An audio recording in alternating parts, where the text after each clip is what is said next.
अस्सलाम वालेकुम गाइस।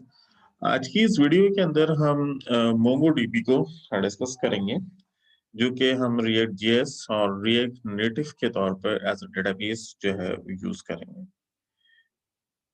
इसके जो आज की प्रेजेंटेशन है, उसके जो कंटेंट्स हैं, उसके अंदर हम ये देखेंगे कि मोंगोडीबी के अंदर आखिर ऐसी क्या चीज है कि जो कि रिलेशनल डेटाबेस मैनेजमेंट सिस्टम के अंदर मौजूद नहीं थी और इसकी आय कि हमें जरूरत क्यों पड़ी।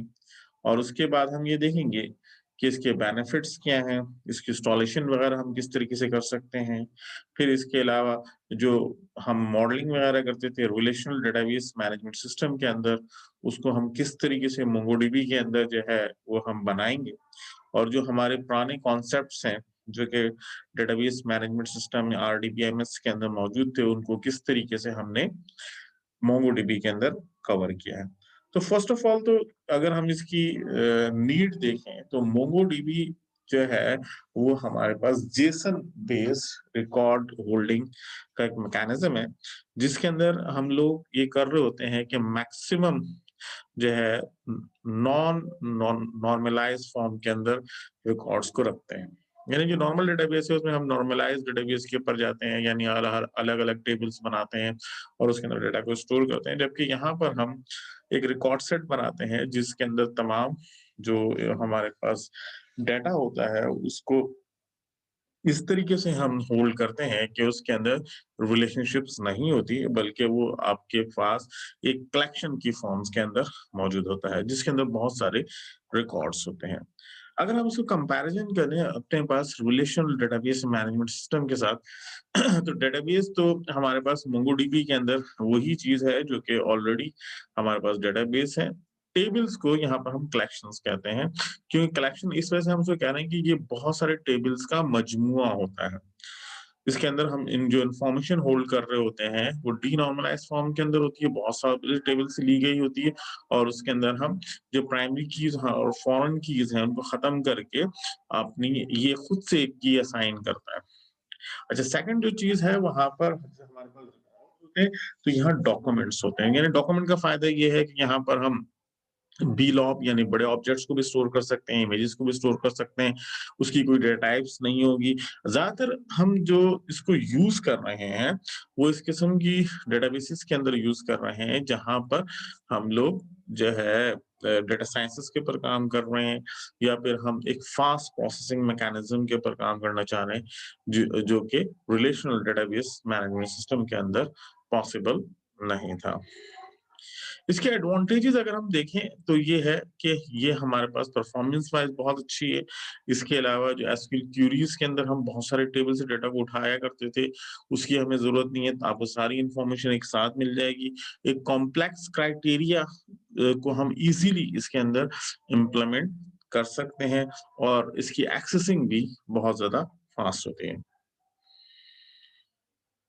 अच्छा, इसकी मज़ीद हम चीज़ों के ऊपर जाएँ तो हमारे पास इसके अंदर आपके पास रेप्लिकेशन बहुत ज़्यादा है, यानी डेटा को हम क्रॉस प्लेटफ़ॉर्म पे इज़िली इसके अंदर यूज़ कर सकते हैं। आपके पास जो है इसके अलावा रिच क्वेरीज़ इसके अंदर मौजूद हैं, यानी इज़िली अवेलेबल, जो कि हम एसक्यूएल के अंदर बहुत ज़्यादा हमें डिटेल के अंदर क्वेरीज़ लिखनी पड़ती थी, जबकि यहाँ पर उसके अल्टरनेटिव बहुत सारी चीज़ें हमारे पास मौजूद हैं, जो कि इज़िली हम परफ़ॉर्म कर सकते हैं। अभी हम इसके अंदर देखेंगे इसको। अच्छा, कहाँ पर हम इसको यूज़ कर रहे हैं? जैसे अभी हमने शुरू में डिस्कस किया, बिग डाटा के अंदर, कंटेंट मैनेजमेंट सिस्टम के अंदर, मोबाइल एंड सोशल इंफ्रास्ट्रक्चर्स के अंदर, यूज़र डाटा मैनेजमेंट के अंदर एंड डाटा हब के अंदर। अच्छा, आपको करना ये है कि जैसे हमने यहाँ पर लिंक्स दिए हुए हैं कि सबसे पहले आपको मोंगोडीबी को इंस्टॉल करना है। देन उसके बाद आप जो है इसके अंदर रोबो मोंगो को इंस्टॉल करेंगे, जो कि इसका जीयूआई इंटरफेस है। तो ज़्यादातर हम अभी आज की प्रेज़ेंटेशन के अंदर भी इस रोबो मोंगो को डिस्कस करेंगे और इसके अंदर हम देखेंगे किस तरीके से हम कलेक्शन बनाएँगे, किस तरह डेटाबेस बनाएँगे और किस तरीके से इंडेक्सेस वगैरह को क्रिएट करेंगे। तो फर्स्ट ऑफ ऑल जब आप ये दोनों चीजें इंस्टॉल कर लेंगे, यानी मोंगोडीबी और रोबो, तो देन उसके पास आपके पास ये स्क्रीन आ जाएगी जहां पर आप अपना कनेक्शन क्रिएट करेंगे और उस कनेक्शंस के अंदर आप ये पैरामीटर देंगे, यानी लोकल होस्ट है आपके पास एड्रेस और इसके अंदर पोर्ट नंबर 27017 को यूज करेंगे। नेक्स्ट स्क्रीन जो आपको नजर आएगी वो ये है कि आप कोई इसके अंदर अपना शेल ओपन कर सकते हैं, यानी यहाँ पर हम जो ज़्यादातर हम काम करते हैं शेल बेस्ड काम करते हैं, तो ओपन शेल करेंगे तो आपको ये इंटरफ़ेस नज़र आ जाएगा। अब यहाँ पर डिफरेंट सेट ऑफ कमांड्स हैं जिनको आप यूज़ कर सकते हैं। जैसे अभी हमने कोई डेटाबेस नहीं क्रिएट की, तो हमें ये देखना है कि कौन-सी डेटाबेस इस वक़्त हम यूज़ कर रहे हैं, तो डीबी की कमांड है, तो ये आपको डेटाबेस दिखा देगा इस वक़्त कौन-सी यूज़ कर रहे हैं। अगर हम अपनी डेटाबेस क्रिएट करना चाहें, तो यहीं पर राइट क्लिक करेंगे और क्रिएट डेटाबेस के ऊपर जाएँगे और आपको ये इंटरफ़ेस दे देगा जहाँ से हम डेटाबेस अपनी क्रिएट कर सकते हैं। अब उस डेटाबेस के अंदर कलेक्शन यानी टेबल हमें क्रिएट करना है, तो उसके लिए आप क्या करेंगे कि यहाँ पर ओपन शेल करेंगे, यानी जो हमने डेटाबेस क्रिएट की है, जैसे रिएक्ट डीबी के नाम से मैं बना दी।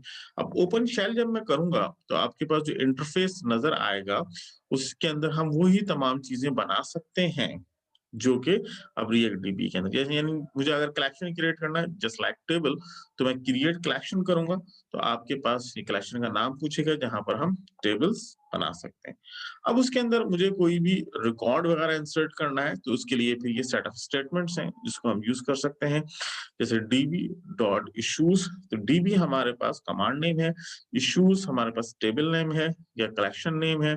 डॉट इंसर्ट के बाद आप यहाँ पर जेसन राइट कर सकते हैं। जैसे स्टेटस समझ लें आपकी फ़ील्ड्स हैं, उसके बाद हम उसका डाटा दे रहे हैं, ऑनर भी फ़ील्ड है, क्रिएटेड भी फ़ील्ड है, कंप्लीटेशन डेट भी फ़ील्ड है, टाइटल भी फ़ील्ड है और उसके बाद जो सिंगल कोटेशंस के अंदर चीज़ें लिखी हुई हैं वो डाटा है। अब यहाँ सेमीकोलन्स यहाँ से लेकर यहाँ तक एक रिकॉर्ड इंसर्ट हो रहा है, इस तरह दूसरा रिकॉर्ड हम यहाँ से यहाँ लेकर यहाँ तक इंसर्ट कर रहे हैं। तो इंडेक्सेस वगैरह क्रिएट करना चाहें तो हम इस तरीके से क्रिएट कर सकते हैं। अच्छा डिफरेंट चीज़ें हम यहाँ पर यूज़ कर सकते हैं, जैसे वहाँ पर एसक्यूएल होती थी, तो यहाँ पर हम फाइंड की स्टेटमेंट वगैरह यूज़ कर सकते हैं। जैसे यहाँ पर हम यूज़ कर रहे हैं db.issues.find, तो इश्यूज़ हमारे पास टेबल है या कलेक्शंस है, इसके अंदर से तमाम रिकॉर्ड को ये फाइंड करके लेके आ जाएगा। जैसे यहाँ पर आप इस स्टेटमेंट को चलता हुआ देख सकते हैं, db.issues.find। फिर इसी तरीके से आप मज़ीद जो चीज़ें हैं, वो यहाँ पर डाल सकते हैं। जैसे मैंने एफर्ट तलाश करनी है 5.0 जिसकी है, तो db.issues.find effort colon is equal to 5.0, तो आपको जो रिकॉर्ड सेट नीचे नज़र आएगा, वो इस किस्म का नज़र आ रहा होगा। मज़ीद डिटेल के अंदर अगर आप कोई रिकॉर्ड को अपडेट करना चाह रहे हैं, डिलीट करना चाह रहे हैं, तो ये हर एक आईडी असाइन करता है। क्योंकि इसमें लास्ट वन जो है, इसकी मदद से आप इसकी डिटेल को एक्सेस कर सकते हैं। तो यहाँ से इस ऑब्जेक्ट आईडी की मदद से फिर हम कोई भी चीज़ अपडेट भी कर सकते हैं और डिलीट भी कर सकते हैं।